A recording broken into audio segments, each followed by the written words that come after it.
Good morning guys. आज हम Indian express 10 जनवरी 2026 जो एक्सप्लेन्ड पेज है, पेज नंबर 13, उसमें से 3 आर्टिकल को डिस्कस करेंगे। Before we begin, I would like to tell you about myself. My name is Rahul Mane. I am a UPSC teacher and a coach. In case you want any guidance, you can reach out to me. I will give my I'll give my information and contact details in the description. I have myself appeared for 2 civil services interview and have over 10 years of experience in this field.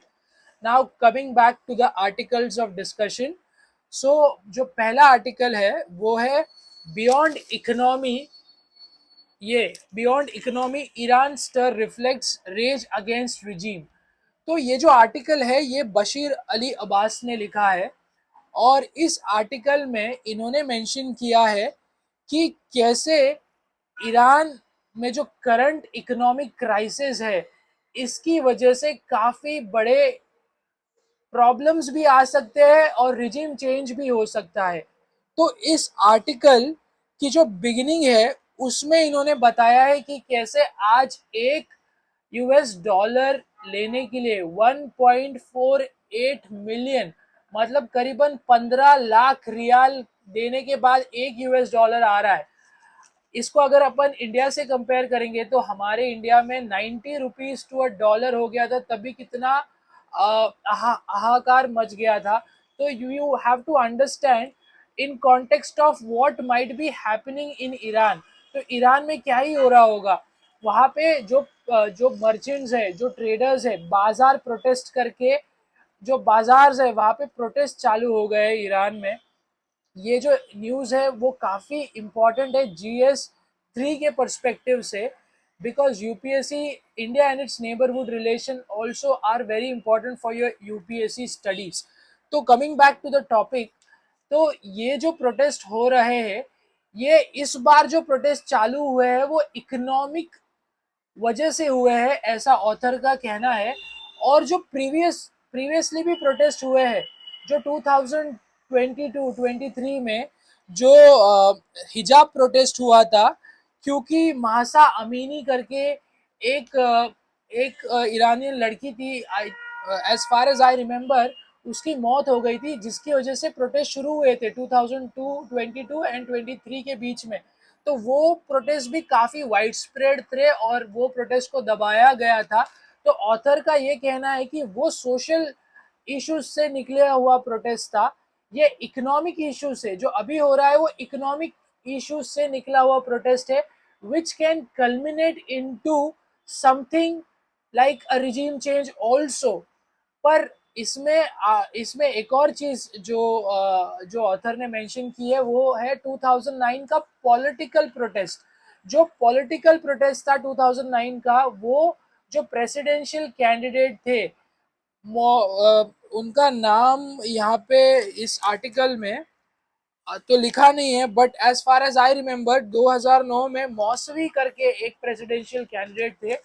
वो election हारे थे, but ऐसा उनके supporters का मानना था कि धांधली हुई है, there has been some problems, election mismanagement, और उसकी वजह से वो हारे और अहमदनीजाद करके जो 2009 में प्रेसिडेंट बन के आए. तो ये जो इशू था, वहाँ उस समय भी प्रोटेस्ट हुए थे ईरान में, और वो पॉलिटिकल प्रोटेस्ट थे. तो सोशल प्रोटेस्ट हुए 2022-23 में, पॉलिटिकल प्रोटेस्ट हुए 2009 में, और अभी इकोनॉमिक प्रोटेस्ट हो रहे हैं. जो 2009 के प्रोटेस्ट थे वो जस्ट अरब स्प्रिंग के पहले हुए थे, और वो वाले प्रोटेस्ट को भी काफ़ी बुरी तरीके से सप्रेस किया था, जिसकी वजह से 2010 के आसपास जो अरब स्प्रिंग स्टार्ट हुई, जिसकी वजह से मिडिल ईस्ट के काफ़ी रिजीम में चेंजेस आया, वो ईरान में नहीं आया. तो ऑथर ने यही बताया है कि ईरान की जो रिजीम है उसमें जो चीज़ें हैं उसको अगर सफल होना है, तो जो सबसे इम्पोर्टेंट जो आज का जो इकोनॉमिक प्रोटेस्ट है, अगर उसको सफल होना है तो जो 2 इम्पोर्टेंट चीज़ें हैं जो अलाइन करनी बहुत ज़रूरी है, जो अलाइन कर गई थी 1979 में, जब शाह ऑफ ईरान के अगेंस्ट ये जो करंट रिजीम, क्लेरिकल रिजीम है, वो सक्सेसफुल हुई थी। तो 1979 में अयतुल्ला खेमेनी ने शाह की सरकार को गिराया था। उस समय जो ईरान की मिलिट्री थी, तो वो अयतुल्ला खेमेनी के साइड से थी, इसीलिए वो प्रोटेस्ट सक्सेसफुल हो पाए और इसीलिए रिजीम चेंज हो पाई ईरान में। अगर अभी वो चेंज करना है तो इस बार जो ईरान की रेवोल्यूशनरी आईआरजीसी गार्ड कॉर्प है, ये जो आईआरजीसी है जो 1979 के बाद बनाई गई थी, उनको ये प्रोटेस्टर्स के साथ आना पड़ेगा। तो जो इतिहास रहा है आईआरजीसी का, वो बेसिकली ये रहा है कि 1979 में जब आयतुल्ला खेमेनी की सरकार आई, जब उन्होंने कंट्रोल लिया, सत्ता को हाथ में लिया, तब जो मिलिट्री थी, जो शाह की मिलिट्री थी, उन पे उनको इतना भरोसा नहीं था। तो इन्होंने एक नई ऑर्गेनाइजेशन की स्थापना की 1979 में, और यही यही जो ऑर्गेनाइजेशन है, इनका ऑब्जेक्टिव है कि जो अंदर इंटरनल स्टेबिलिटी और जो क्लेरिकल रिजीम है उसको प्रोटेक्ट करने की सारी जिम्मेदारी ये आईआरजीसी पे होती है। और जब तक ये आईआरजीसी ये प्रोटेस्टर्स के साथ अलाइन नहीं होंगे, तो ऑथर का मानना है ये प्रोटेस्ट सक्सेसफुल नहीं हो सकता। तो ये फर्स्ट पॉइंट है जो इन्होंने बताया है। सेकेंड पॉइंट जो इन्होंने बताया है वो ये है कि ईरान की जो करंट गवर्नमेंट है, जो उनकी ब्यूरोक्रेसी है, जो उनके एडमिनिस्ट्रेशन है, काफ़ी वेलफेयर पॉलिसीज को भी इम्प्लीमेंट करती है। और अगर ईरान में रिजीम चेंज हुआ और बड़ा प्रोटेस्ट हुआ, तो शायद ये welfare policies in the short term लोगों को पहुंच नहीं पाएगी, जिसकी वजह से बहुत बड़ा प्रॉब्लम आ सकता है। तो शायद ईरानियन लोग खुद ही उसको इतना पुश ना कर पाए, क्योंकि उनको पता है कि अगर प्रोटेस्ट हुआ और ये जो एडमिनिस्ट्रेशन और जो करंट इस्टेब्लिशमेंट जो उनको वेलफेयर पॉलिसीज दे रही है, उसमें अगर प्रॉब्लम आया तो उनकी लाइफ की दिक्कतें और बढ़ सकती है। अभी जो प्रॉब्लम्स आ रही है वो है एक्सचेंज रेट क्राइसिस, जो 15 लाख रियाल के बदले $1 मिल रहा है, जिसकी वजह से इन्फ्लेशन भी काफी बढ़ गया है। उसको और बढ़ाएंगे अगर ये करंट इस्टेब्लिशमेंट गिर गई तो ये दो मेन रीजंस है जिसकी वजह से जो आज का जो प्रोटेस्ट है वो शायद सफल ना हो पाए।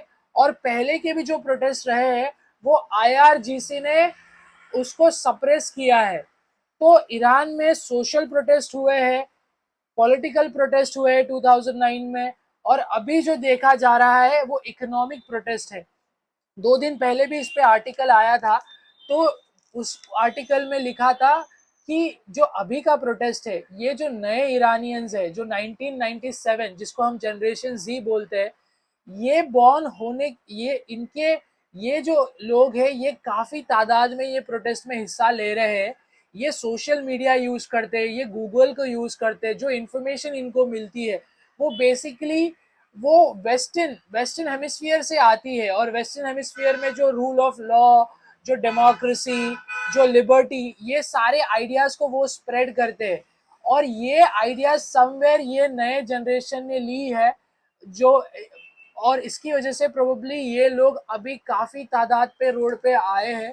तो बेसिकली ये बाजार से स्टार्ट हुआ प्रोटेस्ट है, जो इकोनॉमिक हार्डशिप से स्टार्ट हुआ प्रोटेस्ट है, और समवेयर ये जो जनरेशन जी है वो इसको लीड करते हुए देखा जा रहा है।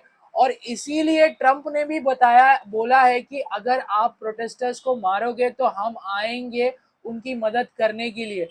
तो समवेयर ये पॉलिटिकल प्रोटेस्ट में भी चेंज हो रहा है, ट्रांसफर हो रहा है। तो we will see how things will pan out in times to come.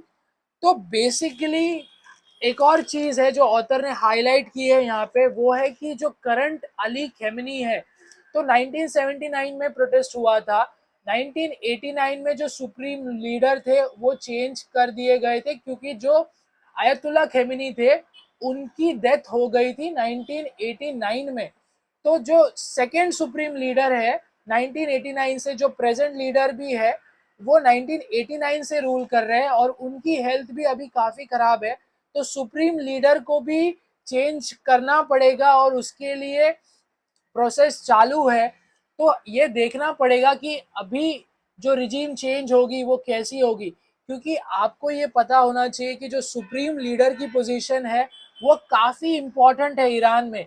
Iran के सारे पावर्स अगर किसी इंसान के हाथ में है तो वो उनके प्रेसिडेंट के नहीं, उनकी पार्लियामेंट के नहीं, उनकी गार्डियन काउंसिल के भी नहीं, बट वो सुप्रीम लीडर के हाथ में होते हैं।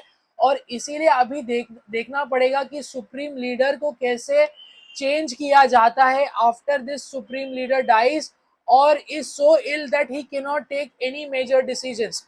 तो एक ब्रीफ मैं आपको देना चाहूंगा कि ईरान में पॉलिटिकल स्ट्रक्चर कैसे काम होता है। सबसे ऊपर सुप्रीम लीडर है जो कि आयतुल्ला खेमेनी है, जिनको एक बार चेंज किया गया है 1989 में, क्योंकि जो पहले खेमेनाई थे उनकी डेथ हो गई थी। सेकेंड जो उनके जस्ट नीचे आते हैं वो आते हैं गार्डियन काउंसिल। जो गार्डियन काउंसिल है उसमें 12 अपॉइंटेड मेंबर्स होते हैं, ये इलेक्टेड नहीं होते, अपॉइंटेड होते हैं। 6 डायरेक्टली जो सुप्रीम लीडर है वो अपॉइंट करते हैं और बाकी 6 आते हैं जुडिशियल नॉमिनेशन से। जुडिशियल चीफ उनको नॉमिनेट करता है और वो जुडिशियल चीफ को भी नॉमिनेट करते हैं सुप्रीम लीडर ही। तो जो गार्डियन काउंसिल के जो 12 मेंबर्स होते हैं वो डायरेक्टली या इनडायरेक्टली सुप्रीम लीडर ही कंट्रोल करते हैं। और उसके नीचे गार्डियन काउंसिल के नीचे आते ही है इनकी पार्लियामेंट। पार्लियामेंट में कौन लड़ेगा, उनके प्रेसिडेंशियल कैंडिडेट कौन होगा, वो सारा डिसीजन लेती है गार्डियन काउंसिल। गार्डियन काउंसिल को इनडायरेक्टली कंट्रोल करते हैं सुप्रीम लीडर। तो पार्लियामेंट के जो मेंबर्स है, प्रेसिडेंशियल कैंडिडेट के जो मेंबर्स है, वो सारे इनडायरेक्टली कंट्रोल करते हैं सुप्रीम लीडर।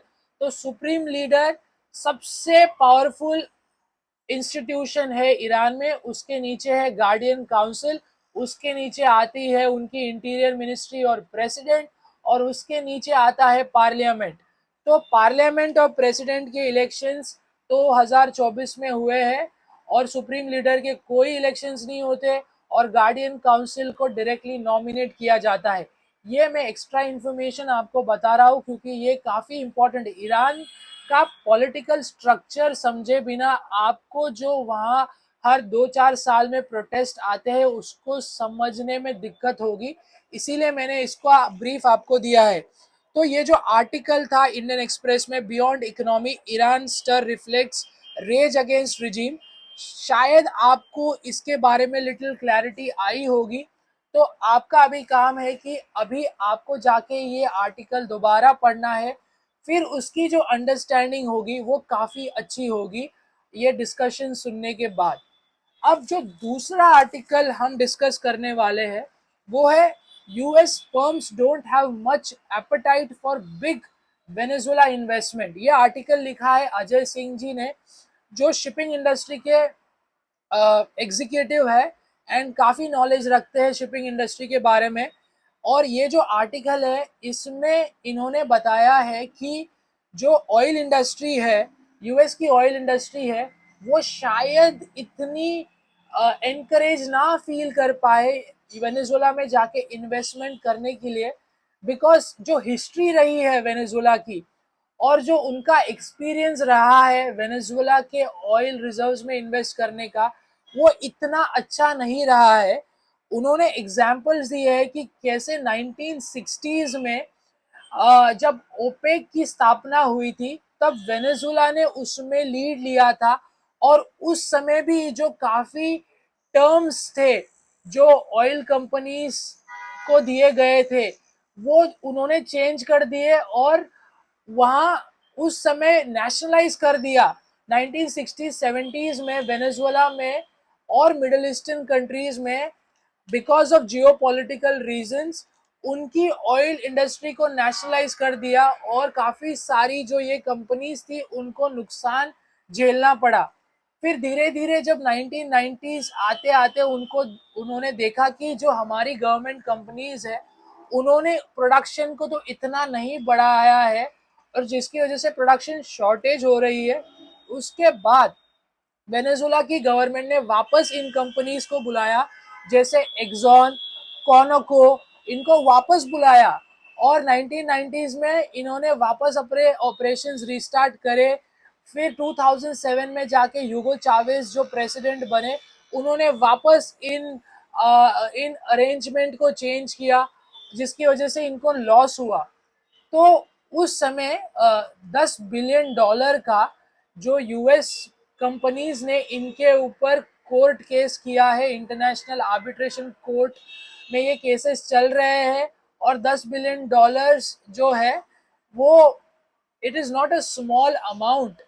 तो प्रोबेबली जैसे टर्म्स ऑफ रेफरेंसेस को चेंज किया और जो इंटरनेशनल पॉलिटिक्स और इकोनॉमिक्स में यूएस का वेटेज है, प्रोबेबली ये कंपनीज जीतने वाली है या जीत चुकी होंगी, पर इनको अभी तक उसमें से कोई भी पैसा नहीं मिला है। तो ये जो हिस्ट्री रही है यूएस एंड इट्स कंपनीज की, स्पेशली क्यूबा में भी सिमिलर सिनेरियो था with respect to sugar cane companies, Venezuela में with respect to oil company similar scenario है, कोलंबिया में उनका कहना है कि ड्रग्स आते हैं वहां से। तो ये जो उनका बैकयार्ड है, जो यूएस का बैकयार्ड है, वो उसको कंट्रोल करना चाहते हैं। और उसका हिस्ट्री से भी रिलेशन है। 19 आई थिंक 1723 में जेम्स मॉनरो करके एक प्रेसिडेंट थे यूएस के, उन्होंने मॉनरोय डॉक्ट्रिन दी थी। उसमें उन्होंने, it was a defensive doctrine, basically उन्होंने बोला था कि यूरोप को हमारे बैकयार्ड में दखल नहीं देनी है। उस समय जो उनका मेजर प्रॉब्लम था 18th सेंचुरी में, वो था यूरोप। तो उन्होंने बोला था कि according to Monroe doctrine, Europe को हमारे बैकयार्ड में दिक्कत क्रिएट नहीं करनी है और हम उनके बैकयार्ड में दिक्कत क्रिएट नहीं करेंगे। बट अभी over a period of time ये जो मॉनरो डॉक्ट्रिन है वो ऑफेंसिव डॉक्ट्रिन की तरह देखी जा रही है। और अभी ये देखा जा रहा है कि जो मॉनरो डॉक्ट्रिन है, जो करंट इस्टेब्लिशमेंट है, उनका ये कहना है कि जो पूरा वेस्टर्न हेमिस्फीयर है, यूएस का जो वेस्टर्न हेमिस्फीयर है, उसमें उनको उस बैकयार्ड में उनको उनका मैक्सिमम इन्फ्लुएंस लाना है। तो मॉनरो डॉक्ट्रिन तो आने के बाद ऐसा लग तो रहा है कि कोलंबिया, क्यूबा और अभी वेनेजुला को तो उन्होंने ले लिया, तो यहाँ पर भी कुछ होगा। बट वेनेजुला का जो स्थिति है अभी, ऐसा अजय सिंह का कहना है कि वहाँ जो यूएस कंपनीज है वो शायद इतनी एनकरेज्ड नहीं है या इतनी मोटिवेटेड नहीं है कि वो वेनेजुला के ऑयल को एक्सप्लोर करे, looking at the history. And also जो अभी ऑयल के प्राइजेस है, ऑयल के प्राइजेस अभी $60 टू बैरल के आसपास है। तो ये इतना अट्रैक्टिव प्राइस नहीं है कि वो जाके वहां इन्वेस्ट करे, और शायद आगे प्राइसेस बढ़े ना, ऐसा कहना है। क्योंकि जो ऑयल की डिमांड है वो घट गई है, क्योंकि ऑल्टरनेट सोर्स ऑफ एनर्जी भी अवेलेबल है, और जो इकोनॉमिक ग्रोथ रेट है पूरी दुनिया का वो भी स्लो डाउन हो रहा है, जिसकी वजह से ऑयल की डिमांड भी ना बढ़े। तो बेसिकली ऑयल की डिमांड और economic growth rate and looking at the past history, इनका ये कहना है कि ऑयल कंपनी शायद वेनेजुएला में इन्वेस्ट करने ना जाए, इतनी मोटिवेट ना हो। बट इन्होंने एक और चीज बताई है कि जो रशिया और चाइना है, इन्होंने काफ़ी इन्वेस्टमेंट करी है वेनेजुएला में। और अभी ये देखना पड़ेगा कि रशिया और चाइना कैसे अपना स्टांस रखती है, और जो वेनेजुएला पे खुद का जो कर्जा इतना डेट बढ़ गया है, उसको वो कैसे मैनेज करते हैं। इन्होंने इसमें एक एग्जाम्पल भी दिया है, अच्छा एग्जाम्पल है, जो इराक का एग्जाम्पल है। जो 2003 में जब यूएस ने इराक को ले लिया, इराक का इन्वेजन किया, तो इराक भी सिमिलर क्राइसिस में था जैसे आज वेनेजुएला है। उनके पर भी काफ़ी डेट था, काफ़ी कर्जा था, इकोनॉमी अच्छा नहीं कर रही थी, अनएम्प्लॉयमेंट था, इकोनॉमिक ग्रोथ रेट स्टैग्नेंट हो गई थी, इन्फ्लेशन भी काफ़ी था। तो इराक ने क्या किया, इराक ने बाहर की कंपनीज को बुलाया, उनको एनकरेज किया वहाँ की ऑयल रिजर्व्स में इन्वेस्ट करने के लिए। तो काफ़ी सारी कंपनीज आई, जैसे रशियन कंपनीज भी आई, चाइनीज भी आई, यूरोपियन भी आई, यूएस वाले भी आए। उन्होंने ऑक्शन में हिस्सा लिया, पार्टिसिपेट किया। ये सब 2015 के आसपास हुआ और अभी जाके उनका प्रोडक्शन भी बढ़ा है, इराक की इकोनॉमी भी काफ़ी अच्छा कर रही है और वहाँ का इन्फ्लेशन भी कंट्रोल में है। और उनके जो लोग हैं जो पहले काफ़ी सफ़र कर रहे थे, वो आज are in a much better position. तो वेनेजुएला को इराक से शायद सीखना चाहिए, ऐसा ये ऑथर का कहना है। और ये एक ब्रीफ था यूएस, ये सेकंड आर्टिकल का जो इंडियन एक्सप्रेस में आज आया है। आप इसको अभी जाके पढ़ोगे इस डिस्कशन के बाद, तो ये आर्टिकल आपको और क्लियरली समझ आएगा। जो तीसरा आर्टिकल है जो अपने को डिस्कस करना है, वो है US and the rest, NATO's collective might hides its wide disparities. तो बेसिकली ये आर्टिकल कह रहा है कि जो नाटो में यूएस का सिग्निफिकेंस है और कंट्रीब्यूशन है वो बहुत ही ज़्यादा है।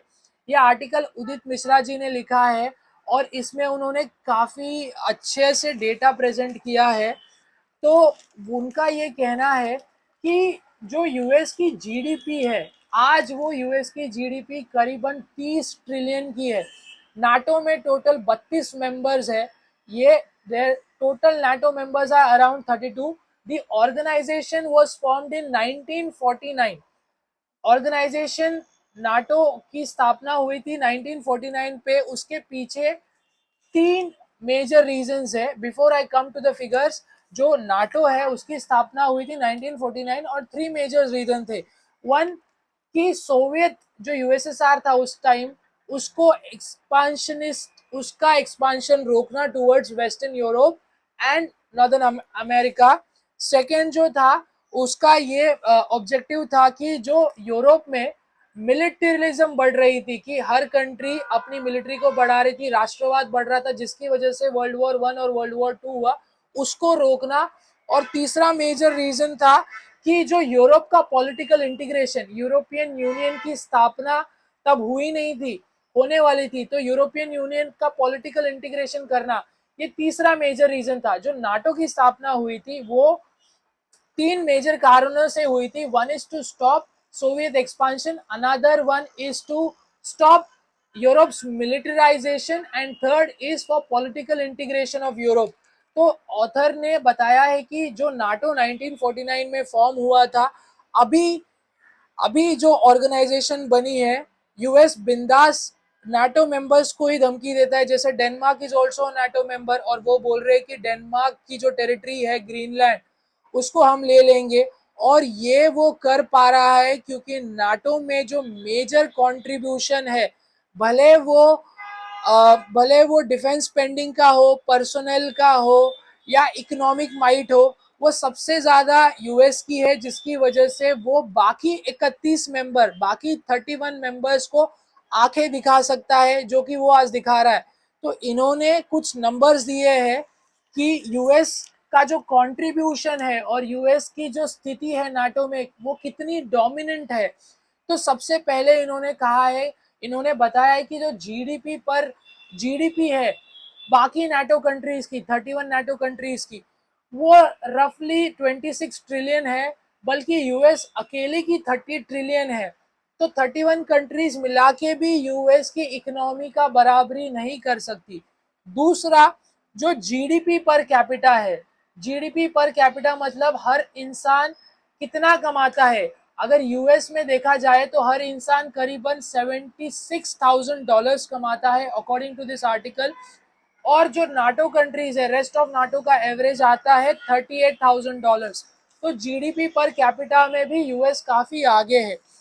डिफेंस एक्सपेंडिचर यूएसए अकेले 1 ट्रिलियन के आसपास करता है अकॉर्डिंग टू आर्टिकल 980 बिलियन। और जो बाकी 31 कंट्रीज मिलके करती है वो है 607 बिलियन। तो 400 billion more defence expenditure US अकेले करता है। रफली 65 to 67% of NATO's defence expenditure अकेला यूएस करता है। Defence expenditure as a percentage of GDP की बात करें तो भी यूएस काफी आगे है। US spends 2% of its GDP. GDP already उनकी बड़ी है और परसेंटेज वाइज भी उनका एब्सोल्यूट नंबर भी बड़ा है, और बाकी नाटो कंट्रीज का है 2.27%। डिफेंस एक्सपेंडिचर पर कैपिटा देखे तो है $2,469 per capita for US, and for rest of NATO it is $868। Military personnel की बात करें तो 40% ऑफ मिलिट्री कंट्रीब्यूशन, मिलिट्री के जो लोग हैं उनका कंट्रीब्यूशन यूएस से आता है, while rest of NATO contributes only 60%। तो ये जो उदित मिश्रा का आर्टिकल है इंडियन एक्सप्रेस में एक्सप्लेन्ड पेज पे 10 जनवरी को, इसमें इन्होंने क्लियर किया है कि जो यूएस आज सबको धमका पा रहा है, इवन इट्स नाटो मेंबर्स, वो इसीलिए पॉसिबल है क्योंकि उनकी जो कंट्रीब्यूशन है, जो उनका डिफेंस बजट है, जो उनकी टेक्नोलॉजी है, वो काफी सुपीरियर है as compared to rest of the NATO countries. तो ये था थर्ड आर्टिकल जो मुझे आपके साथ डिस्कस करना है। होपफुली आपको ये डिस्कशन फ्रूटफुल लगा होगा। आप इसको 1.5 की स्पीड पे रख के सुन सकते हैं। मैं ट्राई करूंगा कि ऐसा डिस्कशन में एवरीडे आपके साथ कर पाऊँ, जब भी न्यूज़पेपर पढ़ने का टाइम मिले और ये डिस्कशन करने का टाइम मिले। मैं ऑफलाइन मेंटरशिप, ऑनलाइन मेंटरशिप भी चलाता हूँ। ऑफलाइन मेंटरशिप खारघर में अवेलेबल है, मेरे खुद के क्लासेस हैं यहाँ पे, होम ट्यूशंस है। तो आपको अगर ज्वाइन करना है तो मैं डिस्क्रिप्शन में नंबर दूंगा, उस पर आप कॉल कर सकते हैं। ऑनलाइन मेंटरशिप चाहिए तो भी वो भी अवेलेबल है, उसके लिए भी आप मुझे कॉल कर सकते हैं। इन केस आपको कोई डाउट हो या आपको अगर ये वीडियो अच्छा लगा है तो आप इसको लाइक कर सकते हैं, अगर डाउट हो तो कमेंट कर सकते हैं। Thank you for your time.